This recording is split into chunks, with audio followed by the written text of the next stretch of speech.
สวัสดีมิตรรักแฟนดาบพิฆาตศูนย์ทุกท่านนะครับผมวันนี้นะเดี๋ยวจะมาทำการรีวิวเป็นทางด้านของคันโรจิมิสซิริ UR นั่นเองนะซึ่งเดี๋ยวตั้งแต่เนี้ยเดี๋ยวเราจะทำการรีวิวตัวละครที่มันค่อนข้างที่ใช้คำว่าไม่ใช่ค่อนข้าง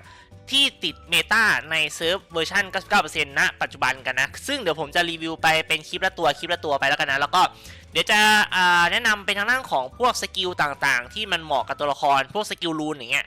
สกิลรูนตรงนี้แล้วก็เป็นสกิลตรงนี้ที่เหมาะกับตัวละครแล้วก็เป็นทางด้านของอาวุธเฉพาะตัวละครด้วยนั่นแหละเดี๋ยวจะมารีวิวแบบทุกตัวให้ก็เป็นคลิปละ1 ตัวแล้วกันนะเพราะว่าเดี๋ยวจะได้จัดกันถูกนะเพราะว่า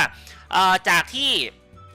ผมเคยบอกไปว่าใครที่ไม่รู้ว่าจะใส่ของอะไรให้กดเข้ามาตรงอารีนาแล้วก็กดมาตรงอันนี้โหมดอันนี้แล้วก็ให้กดเข้ามาดูพวกอันดับท็อปแต่ว่าจะมีผู้เล่นใหม่บางคนหรือไม่ก็ถ้าคนที่ยังเลเวลไม่ถึงมันยังไม่สามารถดูได้ผมจำไม่ได้ว่ามันปลดเลเวลอะไรประมาณ80-90ประมาณนั้นก็เดี๋ยวจะมาแนะนำให้คนที่เป็นผู้เล่นใหม่เซิร์ฟใหม่ๆเนี่ยได้ดูด้วยเพราะว่าจะได้แบบเตรียมการถูกเตรียมของถูกเพราะว่าของหลายๆอย่างเนี่ยพวกสกิลต่างๆเนี่ยถ้าเรามาซื้อจากร้านค้าอย่างเงี้ยมันจำกัดต่อวันสามารถรีได้วันละ20 ครั้งเพราะฉะนั้นเนี่ยการเตรียมของเนี่ยมันอาจจะค่อนข้างใช้เวลานานก็ถ้าเรารู้ว่าจะเล่นตัวอะไรเนี่ยเราสามารถเตรียมของได้ล่วงหน้ามันน่าจะเป็นอะไรที่ดีกว่านั่นเองนะจะได้แบบไม่พลาดแบบผมนะเพราะว่าอย่างผมตั้งแต่ตอนแรกๆผมไม่ค่อยได้ดองของพวกนี้แล้วก็เวลามาหาทำใหม่มันค่อนข้างลำบากมากนะนี่โอเคก็ก่อนที่ไปดูเนื้อหานะฝากไปดูวิธีการดาวน์โหลดแล้วก็สมัครของตัวเกม X7 Game ก่อนนะครับผมโอเคไปหลังจากกดลิงก์ใต้คลิปนะเราจะมาอยู่ทางหน้าของหน้าโหลดทางตัวเกมอย่างนี้นะก็สามารถสแกนดาวน์โหลดได้ของแอป X7 Game นะใครเป็น iOS สามารถโหลดของ iOS ใครเป็น Android สามารถโหลดของ Android นะหลังจากนั้นก็ทำการติดตั้งตัวเกมติดตั้งตัวแอปให้เรียบร้อยแล้วก็พิมพ์ทางด้านของ Demon Slayer ในแอปพลิเคชันของ X7 Game หาเวอร์ชันที่มันเป็นทางด้านของลด 99% อย่างนี้เราทำการดาวน์โหลดมาก็จะเข้าเป็นทางตัวเกมที่ผมเล่นเป็นปกตินะครับผมหลังจากกดเข้าเกมมานะเราจะอยู่หน้าจอหน้านี้เลยแล้วก็กดข้างล่างเป็นลงชื่อเข้าใช้ลงทะเบียนด้วยอีเมลนะหลังจากกด1 ครั้งเนี่ยเราต้องทำการกรอกอีเมลของเราไปก่อนแล้วก็กดทางด้านของการรับรหัส6 ตัวจะถูกส่งไปในอีเมลเราสามารถไปก๊อปรหัส6 ตัวมากรอกในช่องกรอกรหัสได้แล้วก็กดเข้าสู่ระบบแล้วก็กดยืนยันตรงนี้เป็นการยอมรับเงื่อนไขของตัวเกมปกติแล้วก็เลือกเซิร์ฟเวอร์ทำการกดเข้าเกมได้ปกตินะครับผมมาหลังจากดูวิธีการดาวน์โหลดแล้วก็สมัครเป็นที่เรียบร้อยแล้วนะเริ่มจากตัวละครก่อนแล้วกันนะก็ตัวละครวันนี้ที่เราจะมาทำการแนะนำนะเป็นทางด้านของมิสซิรินั่นเองนะตอนนี้ผมอยู่ที่3 ดาวลุ้งซึ่งก็เท่าเดิมเลยตั้งแต่เคยรีวิวไปรอบที่แล้วไม่แน่ใจว่าคลิปกี่สัปดาห์ก่อนนะก็มิสซิริอยู่ที่3 ดาวลุ้งก่อนนั้นเนี่ยพลังอยู่ที่3 ล้านกว่าตอนนี้พลังอยู่ที่5 ล้าน 7นะแล้วก็หลายๆอย่างเนี่ยค่อนข้างฟูนี่คือหมายถึงพวกไอเทมอะไรพวกนี้นะแต่ว่าไอเทมนี้ก็ไม่ได้หมายถึงพวกรูนสกิลแล้วกันรูนสกิลเพราะรูนสกิลเนี่ยมันเติมทำง่ายสุดละแต่ว่าถ้าอย่างพวกอุปกรณ์เนี่ยก็เนี่ยแหละเดิมไม่ได้ทำเลยคือพวกเนี้ยมันหาทำค่อนข้างยากนะแล้วก็พวกอุปกรณ์อย่างเนี้ยก็ยังไม่ได้ปลดนะแต่ว่าเดี๋ยวจะมาอธิบายสกิลด้วยแล้วก็พวกอาวุธกิลประมาณนี้แล้วก็พวกต่างๆจริงคอมมาคงไม่ต้องหรอกมั้งเพราะว่าตัวละครมันเป็นสายแท้งเราก็ใส่แค่คอมมาเลือดแล้วก็ที่เหลือเนี่ยก็ฟิกตามนี้อยู่แล้วนะแล้วก็พวกโอมามุริอันเนี้ยก็ถ้าเราขี้เกียจดูเราสามารถกดตรงนี้คือกดถอดก่อนแล้วก็กดเลือกดูมันจะมีแนะนำอยู่ว่าให้ใส่อะไรแต่ว่าใครที่ไม่ได้มีงบมังกรขนาดนั้นผมแนะนำให้ใส่เป็นหมูเพราะว่าหมูเนี่ยดีหมูเนี่ยดีเพราะว่าเมื่อถูกโจมตีเนี่ยมันจะมีโอกาสฮิวเลือดตัวเองนะน่าจะเมื่อถูกโจมตีมีโอกาส 60% มั้งฮิวเลือด 8% มีผลแค่เธอละ1 ครั้งประมาณนี้มาเริ่มจากแรกก่อนก็จากสกิลตัวละครนะก็ส่วนตัวเนี่ยผมใส่เป็นเซตนี้ก็คือเป็นเพิ่ม Speed Attack แล้วก็ HP แล้วก็อันนี้เป็นเมื่อถ้าจำไม่ผิดนะเมื่อใช้สกิลเนี่ยเพิ่มดาเมจกับดาเมจรีซีดอย่างละ 10% ส่วนอันนี้น่าจะเป็นต้านทานดาเมจหรืออะไรอย่างเกี่ยวกับการป้องกันแล้วกันประมาณนี้ก็ใส่มาเป็นนี้ 10% มาแล้วก็สกิลตัวละครเดี๋ยวผมเอาแบบคร่าวๆนะเอาแบบสรุปให้เลยนะเพราะว่าให้ Chat GPT สรุปให้แล้วเรียบร้อยคือก็อ่านคร่าวๆแหละสกิลที่1นะคือโจมตีศัตรูทั้งหมดนะแล้วก็ทำการดูดดาเมจศัตรูเนี่ยมาให้กับตัวเองนะสูงสุดคือ 50% ของพลังโจมตีนะแล้วก็สูงสุดคือ 50% ของตัวเองโอเคก็สมมติถ้าเราพลังโจมตี100ก็ดูดมา 50% ก็เป็น150อะไรประมาณนี้แล้วก็2เนี่ยจะเข้าสู่สถานะพิเศษคือสถานะซ่อนตัวเป็นการป้องกันตัวเอง2 เทิร์นเองนะแล้วก็อันที่3เนี่ยคือการโจมตีปกติเนี่ยจะแรงขึ้นแล้วก็โจมตีศัตรูทั้งทีมเพิ่มขึ้นด้วยนะแล้วก็4เมื่อเราอยู่ในสถานะพิเศษเนี่ยจะทำการยิงสกิลใส่ศัตรูที่พลังโจมตีเยอะที่สุดนะดาเมจอยู่ที่ประมาณ 640% นั่นเองประมาณนี้ของสกิล1นะแล้วก็ถัดไปเป็นทางด้านของสกิลที่2นะ สกิลที่2เนี่ยได้บัฟเพิ่มพลังโจมตีแล้วก็ HP ความเร็วนี่คือบัฟเบสิกนะของแถวบนอันนี้อยู่แล้วอะแล้วก็ทุกเทิร์นเนี่ยจะให้เพื่อนร่วมทีมเนี่ยมีพุ่มไม้พิษซึ่งจะสวนกลับเมื่อโดนโจมตีก็คือไอ้หนามที่ขึ้นตามพื้นน่ะที่อยู่ตามตัวละครน่ะประมาณนั้นอะแล้วก็ศัตรูทุกตัวเนี่ยจะโดนดาเมจเพิ่มขึ้น 40% ตลอดเวลาที่มิสซิลี่อยู่นะศัตรูเนี่ยจะได้รับทางด้านของดีบัฟทุกครั้งที่ขยับตัวคือเมื่อถึงเทิร์นศัตรูหรืออะไรพวกเนี้ยจะโดนดีบัฟด้วยแล้วก็โจมตีธรรมดาเนี่ยมีโอกาสทำให้ศัตรูเนี่ยติดเงียบก็คือใช้สกิลไม่ได้แล้วก็ถ้ามีดีบัฟครบ3ชั้นเนี่ยถ้ามีดีบัฟครบ3ชั้นทำให้ทีมถึกขึ้นและศัตรูตายเร็วขึ้นแบบต่อเนื่องโอเคประมาณนี้มาถัดไปเป็นทางด้านของสกิลอันตินะเมื่อกี้เป็นพาสซีฟนะอันนี้อันติเนี่ยก็คือโจมตีศัตรูที่พลังโจมตีเยอะที่สุดแล้วก็สร้างดาเมจรอบตัวแล้วก็ให้เพื่อนร่วมทีมที่มีทางด้านของบัฟเนี่ยกลายเป็นม่านเพิงได้เป็นบัฟหนามตรงพื้นกลายเป็นม่านเพิงก็คือจะมีโล่คุ้มกันตัวเองนะแล้วก็ทำการลดดาเมจสะท้อนดาเมจแล้วก็ทำการฮีลเลือดประมาณนี้ฮีลแรงแล้วก็ศัตรูที่มีทางด้านของดีบัฟเนี่ยจะโดนดาเมจจริงแรงขึ้นก็คือติดเผาแล้วก็ลดดาเมจแล้วก็ถ้าอยู่ในทางด้านของโหมดพิเศษเนี่ยจะทำให้ศัตรูทุกตัวเนี่ยติดสถานะเผาก็คือเป็นดาเมจดอทเนี่ยเป็นสถานะเผาไหม้ประมาณนี้ก็โดนดาเมจ 15% นะเป็นเวลา2เทิร์นนี่ประมาณนี้แล้วก็มี30 2เทิร์นแล้วก็น่าจะเป็น 50% ด้วยนะประมาณนี้มันจะมีเผาน่าจะ3ระดับมาถัดไปทางด้านของพาสซีฟอันสุดท้ายนะก็คือโจมตีธรรมดาเนี่ยทำการฮีลตัวเองและสะสมพลังนะก็คือค่าขีดจำกัดตรงใต้หลอดเลือดประมาณนั้นแล้วก็เมื่อพลังเต็มเนี่ยจะได้รับสถานะพิเศษแบบสุ่มนะก็คือ1โจมตีแรงขึ้นบวกซ่อนตัว2โจมตีแล้วฮีลเพื่อน3ปลดบัฟพิเศษจุดไฟแรงก็คือน่าจะเป็นไอ้บัฟอันเนี้ยไอ้บัฟไฟแรงอันล่างสุดประมาณนี้แล้วก็ถ้าได้ครบทั้ง3สถานะพิเศษเนี่ยทุกครั้งที่พลังเต็มอีกครั้งเนี่ยจะทำการฟื้นฟู HP บวกเผาศัตรูทุกตัว3ชั้นแล้วก็เงื่อนไขพิเศษช่วยให้เข้าสู่สถานะเหล่านี้ทันทีเมื่อโดนควบคุมหรือเพื่อนร่วมทีมใกล้ตายนี่นะก็ถ้าโดนควบคุมหรือเพื่อนใกล้ตายก็จะเข้าสู่สถานะพิเศษได้เร็วขึ้นประมาณนี้แล้วก็ถัดไปเป็นทางด้านของสกิลอาวุธพิเศษอันนี้สกิลอาวุธพิเศษถ้าเป็นเลเวล10เนี่ยบวก10นะจะทำให้ศัตรูเนี่ยติดดีบัฟบาดเจ็บรุนแรงแล้วก็เพิ่มความเสียหายที่รับ 10% ต่อครั้งสูงสุดสะสมได้10ชั้นมีผลนาน2เทิร์นถ้าเป็นเลเวล20เนี่ยการโจมตีของมิสซิลี่เนี่ยมีโอกาส 20% ที่ทำให้ศัตรูเนี่ยติดสถานะหลงเสน่ห์นะก็คือลดดาเมจที่เป้าหมายทำต่อมิสซิลี่ก็คือตีมิสซิลี่เบาลง30%มีผลนาน4เทิร์นแล้วก็ถ้าเป็นเลเวล30นะเพิ่มสปีด30แล้วก็การโจมตีธรรมดาเนี่ยมีโอกาส 20% ที่ทำการสร้างดีบัฟหนามพันรอบเพิ่ม1ชั้นให้กับเป้าหมายนั่นเองนะแล้วก็ถ้าเป็นเลเวล40เนี่ยหากอยู่ในสถานะเหมือนที่ฉันเห็นเนี่ยก็คือสถานะพิเศษของมันมันจะมีโอกาส 50% ที่ทำการลบดีบัฟควบคุมเช่นมึนงงล็อกสกิลอะไรต่างๆจากตัวเองเมื่อเริ่มเทิร์นก็เหมือนรูนสกิลที่ล้าง CC เมื่อเริ่มเทิร์นประมาณนั้นแล้วก็หากอยู่ในสถานะพิเศษทำสุดความสามารถหลังจากการกระทำแต่ละครั้งเนี่ยจะทำให้เพื่อนร่วมทีมที่ HP ต่ำที่สุดเนี่ยได้รับทางด้านของบัฟกับดักน้ำก็คือเป็นบัฟเพิ่มขึ้นให้กับตัวมันเองประมาณนั้นแล้วก็หากอยู่ในสถานะจุดไฟในใจฉันนะจำกัดความเสียหายที่รับต่อครั้งไม่เกิน 20% ของ HP สูงสุดเวลาเราโดนโจมตีหนักๆเนี่ยถ้าเป็นเลเวล40มันจะค่อนข้างดีเพราะว่ามันจะโดนได้สูงสุดแค่ 20% ประมาณนี้ทำให้ตัวมันถึกขึ้นโอเคสกิลของตัวละครมิสซิลี่มีประมาณนี้ถัดไปเป็นทางด้านของไอเทมคงไม่ต้องแนะนำหรอกเนาะเพราะว่าตัวละครมันเป็นธาตุพิเศษคือใส่ของธาตุอะไรก็ได้อันนี้เผื่อใครไม่รู้นะตัวละครธาตุพิเศษอันนี้เนี่ยที่เป็นธาตุพิเศษอย่างนี้นะไอเทมเนี่ยเราใส่ของสายไหนก็ได้ที่มันเป็นสายเนี่ยมันดูตรงไหนได้วะไม่ใช่สิจำได้ว่ามันจะมีให้ดูอยู่นะอันนี้เหรอไม่ใช่อันนี้จำได้ละเอาใหม่มันจะอยู่ตรงนี้นี่มันจะมีเอฟเฟกต์อยู่ที่ประมาณตรงเนี้ยก็คือถ้าตัวละครที่ใส่บัฟตรงเนี่ยมันจะได้บัฟเพิ่มขึ้นแต่ว่าถ้าธาตุพิเศษเนี่ยใส่ของธาตุไหนก็ได้รับบัฟนั่นเองนะประมาณนี้คือเป็นอะไรที่ค่อนข้างดีมากของสายพิเศษมาถัดไปเป็นทางด้านของสกิลตัวละครซึ่งอันเนี้ยใครที่เห็นต่างเนี่ยสามารถคอมเมนต์บอกได้หรือไม่ก็ใครที่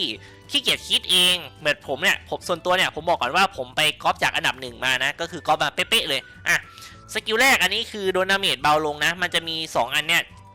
คือตัวละครไหนที่ใส่สกิล2อันเนี่ยมันจะทำให้มิสซิลี่เนี่ยโดนดาเมจเบาลงถ้าโดนโจมตีนะซึ่งจำไม่ได้เหมือนกันได้เป็นสเต็งกับอะไรสักอย่างอีกอันนึงส่วนทางด้านของสกิลที่2ทางขวาเนี่ย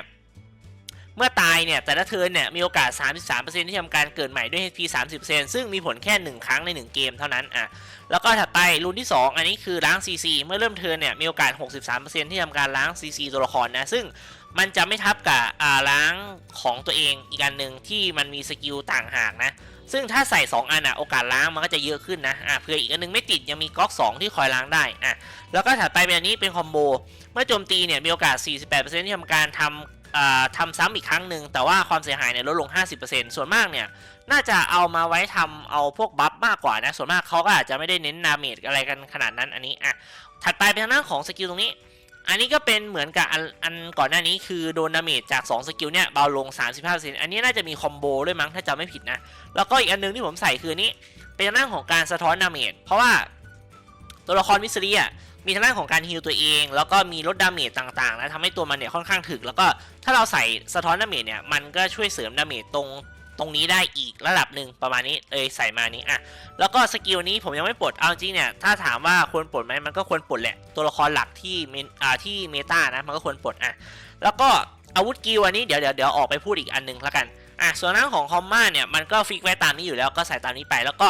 โอมาบุริเนี่ยถ้าอันที่มันแนะนำเนี่ยคือมังกรแต่ว่ามังกรเนี่ยมันหาค่อนข้างยากส่วนตัวเนี่ยในดีผมมีเซตมังกรลุงแค่เซตเดียว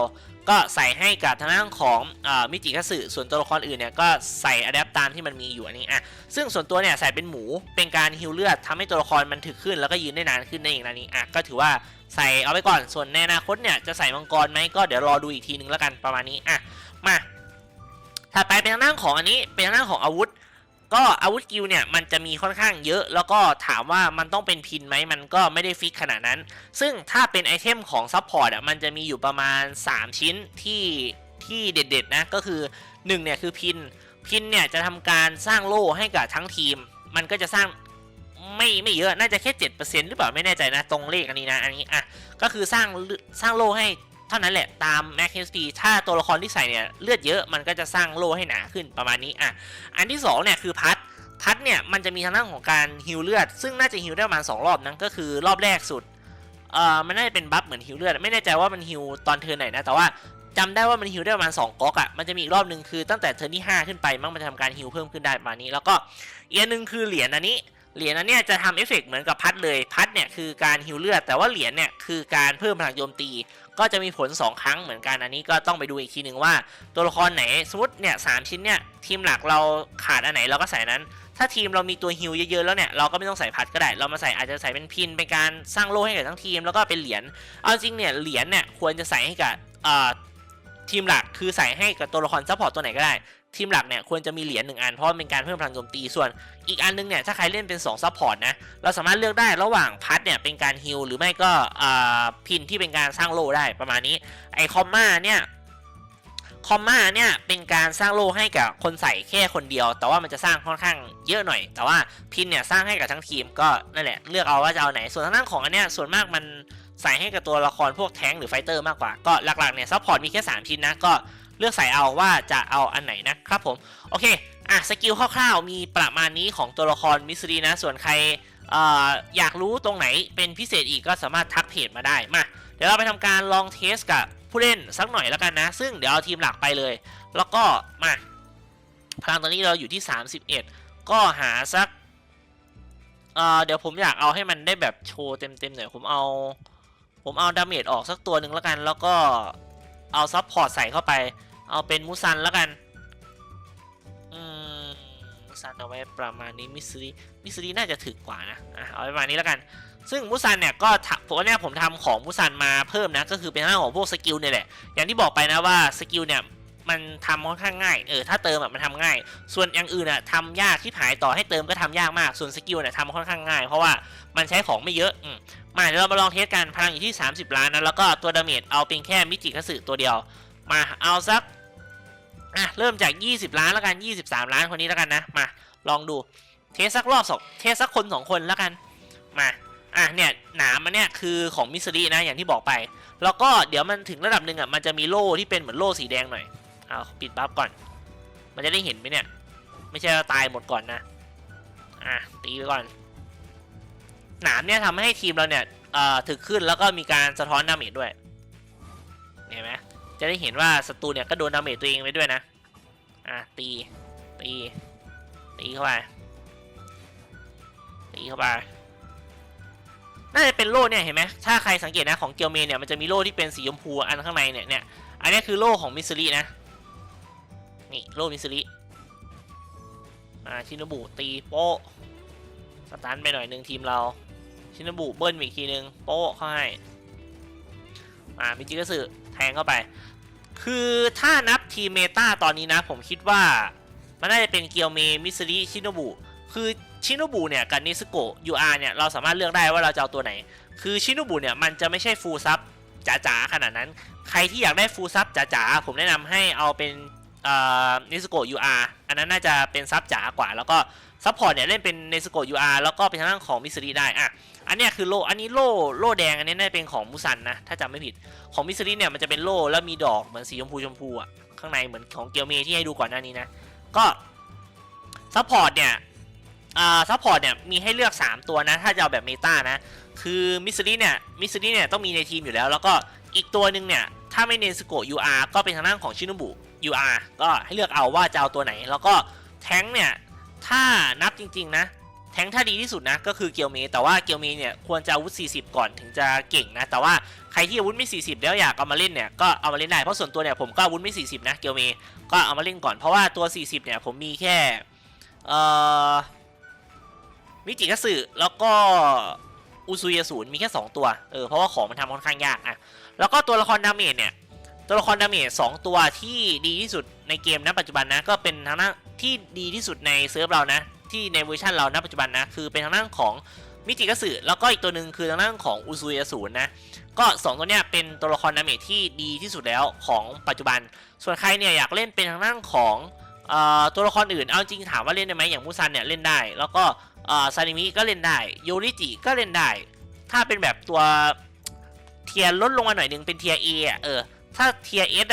S ของดาเมจน่าจะมีทางด้านของอุซุยกับมิจิกะสึแต่ว่าถ้าเทียร์ A ก็ผมคิดว่าน่าจะเป็นทางด้านของโยริจิซานิมิแล้วก็มูซันประมาณเนี้ยก็สามารถเล่นได้แต่ว่ามันก็อาจจะไม่ได้แบบแรงเวอร์อะไรเท่าขนาดนั้นมาถัดไปเมื่อกี้23แล้วเดี๋ยวหาสัก30ล้านแล้วกันไอ้38นี่เราตีไม่ไหวนะเอาคนนี้แล้วกัน29ล้านก็ใกล้ๆกับ30นะถือว่าคนนี้เป็นคนสุดท้ายแล้วกันของคลิปนี้มาลองดูกันโป๊ะเปิดมาสตัน3ตัวทีมเราไม่มีอุซุยมาคอยสตันให้นี่หว่ามิจิกะสึฟาดไปแต่ว่าอีกฝั่งหนึ่งเขาก็เล่นเป็นแบบซับพอร์ตน้อยหน่อยนะซับพอร์ตก็2ตัวเหมือนกันแต่ว่ามูซันมันก็ไม่ได้ซับจ๋าขนาดนั้นเนาะโอ้ชินบุแตกเลยว่ะชินบุนี่ก็ถือว่าใส่ของระดับเดียวกับมิสรินะพลังใกล้เคียงกันนะแต่ว่ามันก็ไม่ได้ถึงเท่ามิสริแต่มาถึงปุ๊บตายเลยนี่ก็หนักอยู่เนี่ยผมคิดว่าเกียวเมียอาวุธ40ค่อนข้างจำเป็นมากเพราะมันทำให้ทีมถึกขึ้นนะแล้วก็เพิ่มสปีดด้วยน่าจะค่อนข้างได้เปรียบกว่ามาฟาดไปต่อชินบุจะได้เกิดเทิร์นไหนวะเนี่ยโอกาส30กว่า%ตีโป๊ะเขาให้เนี่ยเห็นไหมมิสซิลี่ก็ยังถึกอยู่นะเลือดยังแทบจะเต็มหลอดอยู่เนี่ยเลือดยังถือว่าเยอะอยู่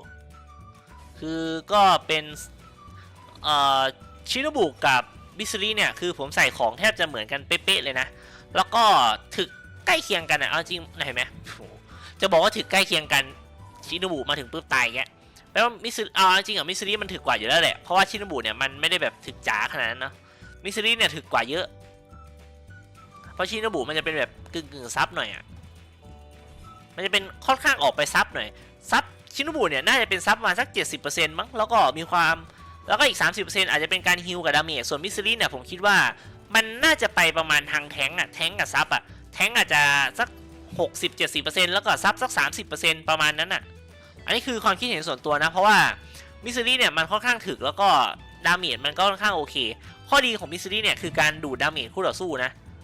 อันนี้คือดีมากทำให้ศัตรูเนี่ยและอย่างคือศัตรูที่ตีมิสซิลี่เนี่ยมันจะตีเบาลงด้วยทำให้ตัวละครมันดูถึกนะแล้วก็ถ้าเราใส่สะท้อนดาเมจเข้าไปเนี่ยมันก็ยิ่งดีชินบุแม่งมาถึง2เทิร์นตายแตกโคตรไวทั้งที่3ดาวลุกนั้นแล้วก็พลังใกล้เคียงกับมิสซิลี่มากนะชินบุเนี่ย พลังประมาณ5 ล้าน 7เท่ากันอะ5 6 5 7ประมาณเนี้ยโอ้เขาให้ตายซ้ำตายซากมามุสันเลยโอ้โหตายแล้วเกิดตายแม่งเกิดใหม่รัวๆเลยอีกฝั่งหนึ่งก็แรงนะเนี่ย3 ดาวลุ้งไม่เอา315 เท่ากับเราเลยนี่หว่ากิเลนตีไปต่อตันเข้าไปจบเธอไหนวะเนี่ยโล่หนามากโอเคโล่หายไม่แน่ใจว่าโล่มันหมดเองหรือว่าเราตีโล่มันแตกนะโล่เมื่อกี้มันเยอะมากเลยนะเราจะตีโล่มันแตกได้จริงเหรอเมื่อกี้มาฟันอันนี้คือเนซึโกะเขาเพิ่งเกิดใหม่แล้วเนี่ยยันเทิร์น8แล้วเนี่ยแต่ว่าของเราก็มิสซิลี่กับเกียวเมย์ยังไม่เกิดสักทีนะเกียวเมย์นี่ตายก่อนมิสซิลี่อีกนะยังไม่เกิดใหม่สักทีโอเคเกิดละใช้เวลาเกิดนานจัดโอกาส 30% นี่ก็ถือว่า1 ใน 3นะติดยากมากโอเคประมาณนี้สำหรับมิจิกระสือนะดาเมจแม่งโคตรแรงตัวละครอื่นประมาณนี้ส่วนมิสซิลี่เนี่ยถือว่าโดนดาเมจค่อนข้างแรงอยู่นะโดนดาเมจไปเยอะอยู่นะแล้วก็ถือว่าฮิวก็ค่อนข้างโอเคอยู่หลักๆเนี่ยมันเป็นตัวละครที่ช่วยดูดดาเมจทำให้ตัวตีเบาลงนะก็ถือว่าค่อนข้างดีอยู่ก็ถือว่าเป็นตัวละครเมตาS ของสายซัพพอร์ตนะของมิสซิลี่นะตอนเนี้ยถ้าให้ผมคิดนะTIS ของซัพพอร์ตก็น่าจะมี 3 ตัวนั่นแหละมีเนสโกะ UR มิสซิลี่แล้วก็ชิโนบุมี 3 ตัวประมาณนี้ของสายซัพพอร์ตนะโอเคคลิปวันนี้มีเพียงประมาณนี้นะครับผมก็ใครดูถึงตอนนี้นะฝากกดไลค์กดซับเป็นกำลังใจด้วยนะครับผมสามารถกดกระดิ่งเพื่อไม่พลาดคลิปถัดไปได้ส่วนใครว่างสามารถดูคลิปเก่าๆได้เดี๋ยวแปะคลิปทางซ้ายเพจด้านขวาแล้วกันนะครับผมก็ขอขอบคุณทุกคนที่เข้ามารับชมจนถึงตอนนี้ไว้เจอใหม่คลิปหน้าบ๊ายบายครับผม